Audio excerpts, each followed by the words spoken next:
Flamengo do Tite batendo o recorde, hein? Igualando o recorde do Flamengo de Zico. No fim dos anos 70, chegando a 10 jogos sem sofrer gols, hein? O Flamengo do Tite, além de invicto, além de ter quebrado recordes do Flamengo do Jorge Jesus, agora chega a essa marca de 10 jogos sem sofrer gols e a gente tem que falar. Um Flamengo do Tite que anulou o Fluminense do Fernando Diniz. O Fluminense do Fernando Diniz não fez nada nesse clássico, teve jogador expulso, não acertou uma finalização sequer no gol. E, na minha opinião, o Flamengo poderia ter conseguido até um resultado mais elástico nesse clássico contra o Fluminense, de tão absoluto que foi. Vale a gente lembrar que no ano passado o Flamengo vence o primeiro jogo da final do Campeonato Carioca por 2-0 e o Fluminense reverte e venceu por 4-1 num papelão do Flamengo no segundo jogo e aí foi o campeão carioca. Mas se puder apostar para esse jogo, é o Flamengo do Tite, é um Flamengo muito regular, um Flamengo que tá com uma defesa aí impecável na temporada. E eu já dou uma boa tarde aqui para Bruno Prado, Flávio Prado, Mauro César Pereira.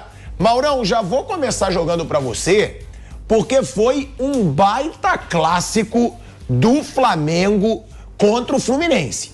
O Flamengo do Tite já jogou todos os clássicos, Mauro, e não sofreu gols. Ele enfrentou o Botafogo, ele enfrentou o Vasco, ele enfrentou o Fluminense, porque quem quer criticar diz, mas o Flamengo do Tite é só o Campeonato Carioca, mas pegou o campeão da Libertadores, pegou o Botafogo, que teve aquela campanha avassaladora até passar vergonha no Brasileiro, e o Vasco, que foi o time que gastou 130 milhões de reais se reforçando, né, Mauro? É uma campanha impecável do Flamengo na temporada. Eu acho que, boa tarde a todos, acho que tem um detalhe que é importante, que é uma evolução, né, que vem sendo apresentada, né? Eu acho que usando os clássicos como termômetro, você vai encontrar contra o Vasco, o time que não sofreu gols, mas esteve muito perto de sofrê-los, né? O Léo Pereira tirou 2 bolas em cima da linha praticamente. E o Vasco tem o Payet, o Vasco tem o Verratti, o Vasco tem uns caras perigosos, né? Tem atacantes que criam, tanto que meias, né?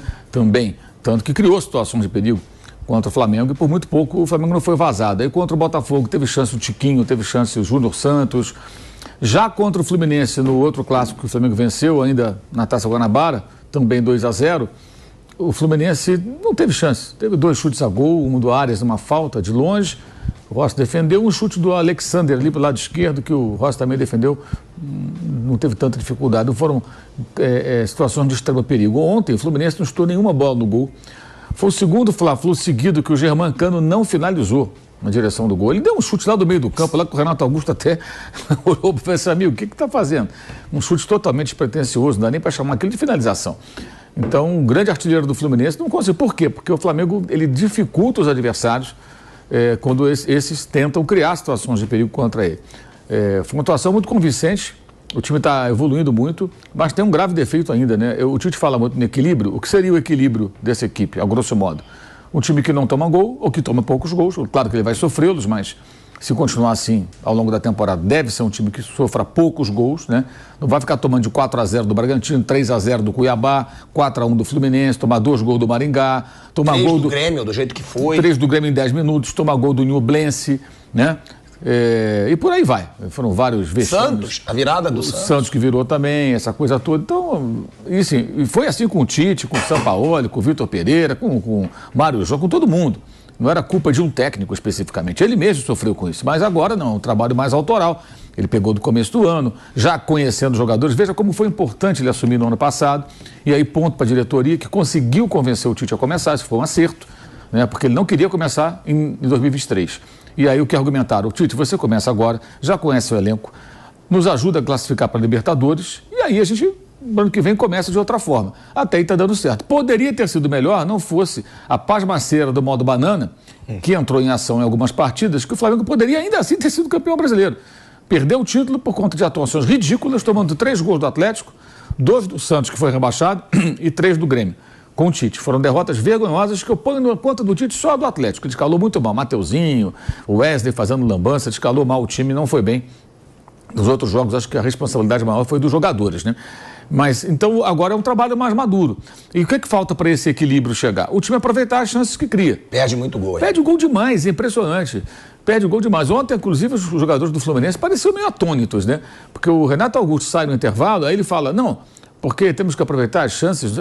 Que chance? Não teve chance nenhuma. O Pedro deu uma bicicleta que foi na trave, o Fábio defendeu a bola do Ayrton Lucas, que até desviou, defendeu uma outra bola perigosa do Cebolinha. Do Pedro? Do Pedro. O Pedro cabeceou uma bola rente à trave, cabeceou uma outra fraca, aquele gol perdido, que ele cabeceou sozinho na pequena área, né, num erro até do Thiago Santos. Entre ele e o Guga, cabeceou sozinho, mas cabeceou fraco.